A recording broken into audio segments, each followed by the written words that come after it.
Unleash the power of knowledge and connect with the heartbeat of the African diaspora. Download our African Diaspora News Channel app now on Google Play and Apple App Store.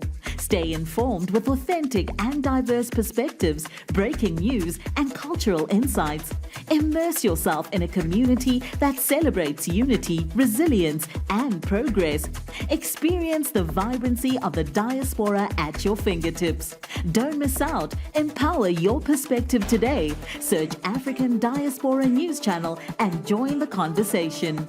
In North Carolina, a multi-generational black family fights to retain their ancestral land against developers seeking to exploit its property vulnerabilities. Hello everyone, my name is Naledi Mfoloe, and it is my absolute pleasure to welcome you to the latest edition of the African Diaspora News Channel, where we unravel the stories that shape our world and our communities. Today we dive deep into the currents of information, from the pulse of politics to the heartbeat of entertainment. We've got it all covered. So please fasten your seatbelts, because we are about to take you on a roller coaster ride of information. Stay tuned for a news experience like no other. From family gatherings to agricultural endeavors, these lands hold the echoes of the past and the dreams for the future. On Rowland Smith Lane in North Carolina, a single house stands tall on a 60-acre plot, serving as a cherished vacation home for the Smith family.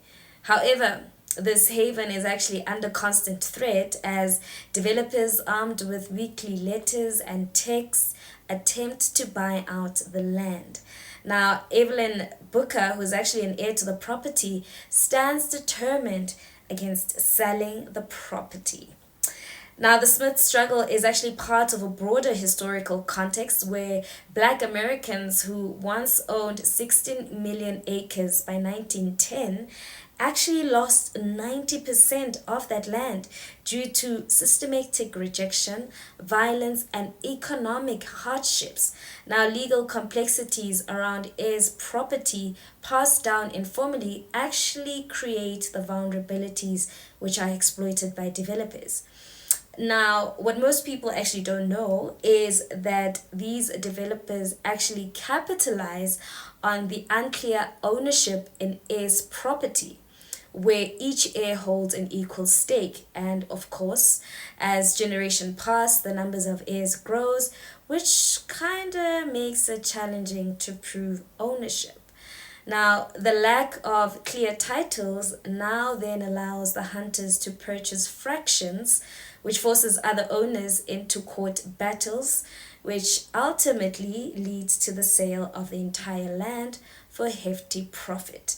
Now, organizations like the Center for Heirs Property Preservation in South Carolina work to provide legal education and services to families facing situations caused by heirs' property. Let's take a look. So much of what the Centers for Heirs Property is doing, and is what's committed to doing, is aligned with what the LEAP Coalition is striving for. And just not only eradicating, and hopefully eradicating, heirs property is so much more than just clearing title for many families and many landowners. It is an emotional quest, right? It means so much more. It means generational wealth. It means generational legacy. It just means a lot more. So, attorneys like Crystal Richardson emphasize the importance of accurate records, family meetings, and legal documents to secure clear titles. It's such an important issue to help families prevent generational land loss, and to help families with their intergenerational wealth.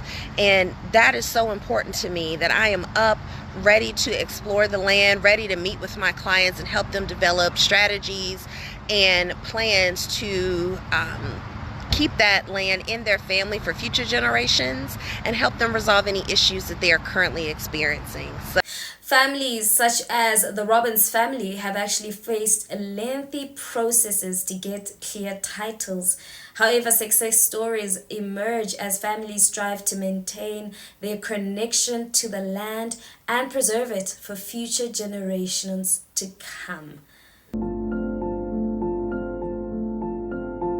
The USDA had monies that you could use to rehab your farm, and we had timber on it, so timber was the thing that we thought about that we could sell and then refurbish with timber, because we know how important timber and the trees are to our livelihood. And we find out that there was 1 acre that this young man has put his name on as an heir to the property.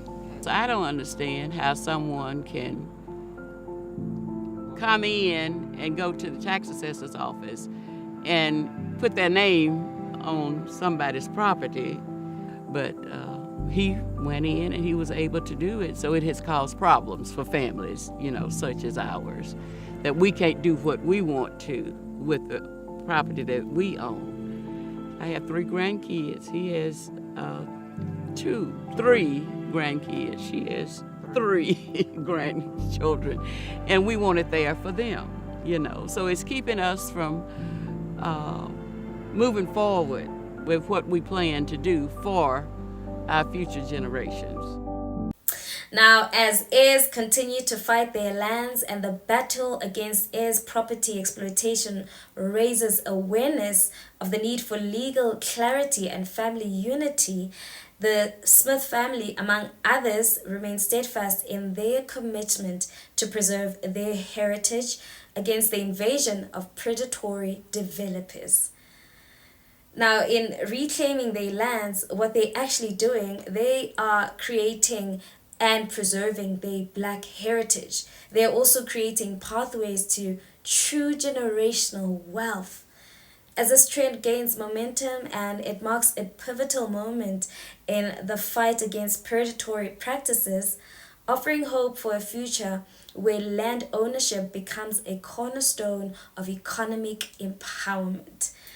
What are your thoughts in regard to this? Let's engage in the comment section, and don't forget to give this video a thumbs up, and see you again next time. That's it from me. Goodbye.